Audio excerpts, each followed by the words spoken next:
শান্তা আক্তার কর্তৃক নারায়ে তাকবীর আল্লাহু আকবার স্লোগান দেওয়ার সময় ছাত্র দলের ভাইয়েরা আমাদের বোনের থেকে মাইক কেড়ে নেয়। আমাদের দুইজন নারী শিক্ষার্থী এবং আমাদের ক্যান্ডিডেট তাদের হাতে হেনস্থার শিকার হয়েছেন।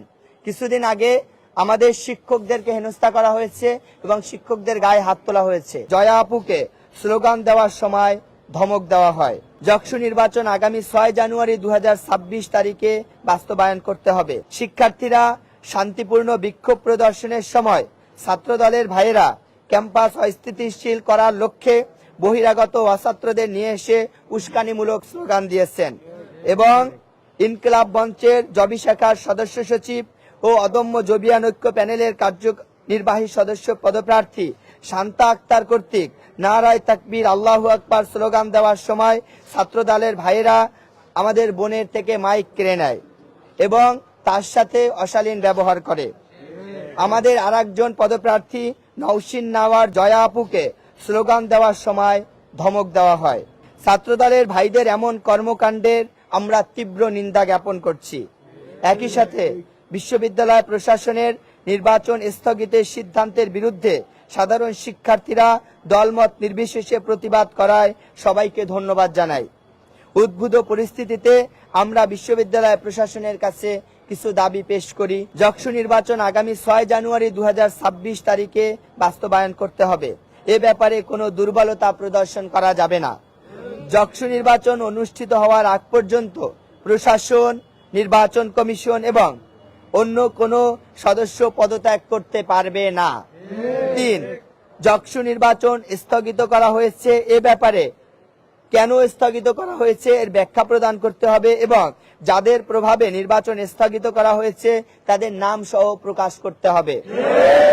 জগন্নাথ বিশ্ববিদ্যালয়ের শিক্ষার্থীদের স্বার্থে অবিলম্বে আমাদের দাবিসমূহ মেনে নিতে হবে। সাংবাদিক সম্মেলনে উপস্থিত হওয়ার জন্য সবাইকে ধন্যবাদ জানাচ্ছি। আর একটা বিষয় আমরা বলতে চাই, কিছুদিন আগেও আমরা লক্ষ্য করেছি আমাদের ছাত্র দলের ভাইদের দ্বারা আমাদের একজন বোন এখানে হেনস্থার শিকার হয়েছেন এবং তাকে মারধর করা হয়েছিলেন এবং আমি নিজে ওই বোনকে আরো 2-3 জন সাথে নিয়ে আমরা হসপিটালে নিয়ে যাই। আজকে আবার আমাদের দুইজন নারী শিক্ষার্থী এবং আমাদের ক্যান্ডিডেট তাদের হাতে হেনস্থার শিকার হয়েছেন। কিছুদিন আগে আমাদের শিক্ষকদেরকে হেনস্থা করা হয়েছে এবং শিক্ষকদের গায়ে হাত তোলা হয়েছে। আমরা ক্যাম্পাসে এই ধরনের রাজনীতি এবং র্যাগিং ট্যাগিং এর রাজনীতি, মানুষ হেনস্থা করা, শিক্ষার্থীদের গায়ে হাত তোলা, এগুলোর তীব্র নিন্দা জানাই। আমরা দৃঢ়তার সাথে ঘোষণা করতে চাই, বর্তমান জেনারেশন, জেনজি জেনারেশন, এই জেনারেশন গুলির মুখে দাঁড়িয়ে প্রতিষ্ঠিত শক্তির বিরুদ্ধে কথা বলতে পারে। সুতরাং এই প্রজন্মকে কেউ যেভাবে কোনো প্রলোভন দেখিয়ে টাকা পয়সা দিয়ে কিনে নিতে পারবে না, ঠিক তেমনি ভাবে কেউ এই জেনারেশনের বিরুদ্ধে গিয়ে, এই জেনারেশনের সেন্টিমেন্টের বিরুদ্ধে গিয়ে কোথাও টিকে থাকতে পারবে না বলে আমরা মনে করছি। তাই আমাদের ছাত্র দলের ভাইয়েরা যে কার্যক্রমগুলো ক্যাম্পাসে প্রতিনিয়ত করছেন, বিশেষ করে চাঁদাবাজি, শিক্ষার্থীদের ট্যাগিং দেওয়া, নারীদেরকে হেনস্থা করা, শিক্ষকদের গায়ে হাত তোলা, শিক্ষার্থীদেরকে হেনস্থা করা, এই ধরনের কার্যক্রম যদি তারা ক্যাম্পাসগুলোতে বন্ধ না করে তাহলে এই প্রজন্ম তাদেরকে প্রত্যাখ্যান করবে বলে আমরা মনে করছি। সুতরাং আমরা আমাদের ভাইদেরকে উদাত্ত আহ্বান জানাই, আপনারা বর্তমান প্রজন্মের মানসিকতা বুঝুন এবং আপনারা আরো সহিশুদ্ধ হয়ে আপনারা সঠিক পথে আসুন এবং সঠিক গণতান্ত্রিক পদ্ধতিতে রাজনীতি চর্চা করুন। আমরা ক্যাম্পাসে সকলের সহাবস্থান নিশ্চিত করার জন্য আমাদের সম্মানিত সাংবাদিক বৃন্দ, শিক্ষক মহোদয়, কর্মকর্তা কর্মচারী বৃন্দ এবং আমাদের ক্যাম্পাসের প্রধান স্টেক হোল্ডার, আমাদের সকল শিক্ষার্থী ভাই বোনদের সহযোগিতা কামনা করছি। আমাদের ভাইদেরকে নিয়ে তো স্লোগান দেওয়া হয়েছে, আমাদের নারী শিক্ষার্থীদেরকেও হেনস্থা করা হয়েছে। এগুলোর আমরা সবগুলোর তীব্র নিন্দা জানাই। তবে আমরা এটা স্পষ্টভাবে বলতে চাই, বর্তমান প্রজন্মে এগুলো আসলে গ্রহণ করে না। তারা এগুলো যত বেশি করতে থাকবে তারা শিক্ষার্থীদের থেকে অত বেশি দূরে সরে যাবে ইনশাআল্লাহ। আমাদের যেটা অবজারভেশন, সকাল থেকে আমরা সবগুলো প্যানেল উপস্থিত ছিলাম এবং আমরা যখন আন্দোলন করি তখন সকল প্যানেলের সকল সদস্য উপস্থিত ছিলেন এবং ভিসি ভবনে যখন যাই সকল প্যানেলের প্রতিনিধিত্ব ছিল। এই জায়গায় আমরা সকল প্যানেলকে আন্তরিক পেয়েছি আলহামদুলিল্লাহ এবং সকল প্যানেল নির্বাচনের পক্ষে। তবে সিন্ডিকেট মেম্বারের ভিতরে কে বা কারা, কাদের ইন্ধনে এই কাজটা হয়েছে আমরা এটা জানার জন্য তাদের কাছে আবেদন করেছি। আমরা আশা করি বিশ্ববিদ্যালয় প্রশাসন এটা খোলসা করবেন জাতির সামনে যে ঠিক কোন প্রেসারের কারণে তারা নির্বাচন স্থগিত করেছে। আসলে আমরা ক্যাম্পাসে সবসময় শান্তিপূর্ণ অবস্থান আমরা নিশ্চিত করতে চাই, এটা আমাদের প্রত্যাশা। তবে শিক্ষার্থীরা অনেক সময় আন্দোলন সংগ্রাম করে। আপনারা জানেন যে ক্যাম্পাসের সকল কিছু বিষয় আসলে আইনের আওতায় নিয়ে এসে সুন্দরভাবে সুশৃঙ্খলভাবে পরিচালনা করা হোক, এটাই আমাদের প্রত্যাশা।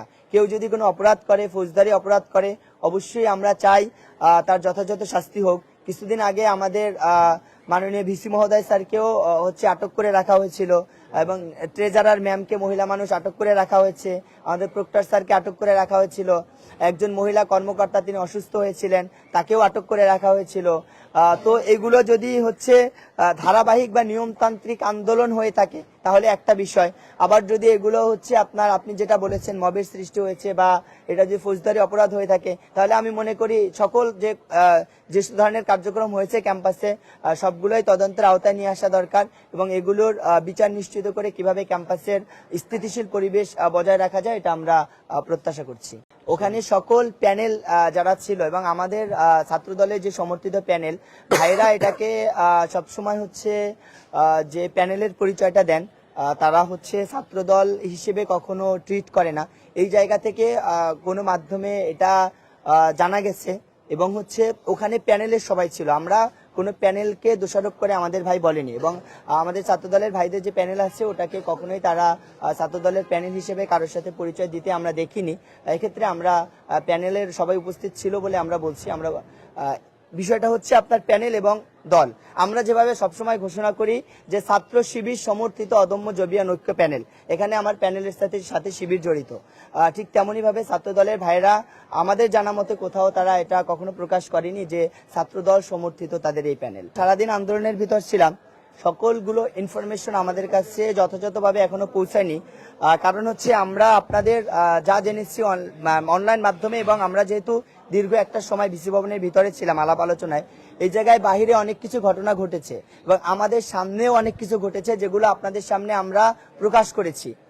যে বিশেষ করে নারী শিক্ষার্থীদের হেনস্থা করা, শিক্ষার্থীদের ধমক দেওয়া, আমাদের এজিএস স্লোগান দিচ্ছিল, তখন ছাত্রদলের একজন দায়িত্বশীল ভাই, আমরা এটা বলতে চাইনি কিন্তু আপনাদের প্রশ্নের প্রেক্ষিতে বলতে তিনি তাকে স্লোগান যাতে না দিতে পারে তার মুখ চেপে ধরে তাকে বসিয়ে দেওয়া হয়েছিল। এই ধরনের কর্মকাণ্ড ঘটেছে। সুতরাং আপনার যদি ভিডিওগুলো পর্যালোচনা করেন, সারাদিনের সকল কাজ আপনারা অ্যানালাইসিস করেন, আশা করি এর উত্তরগুলো আপনারা অতি সুন্দরভাবে পেয়ে যাবেন ইনশাল্লাহ।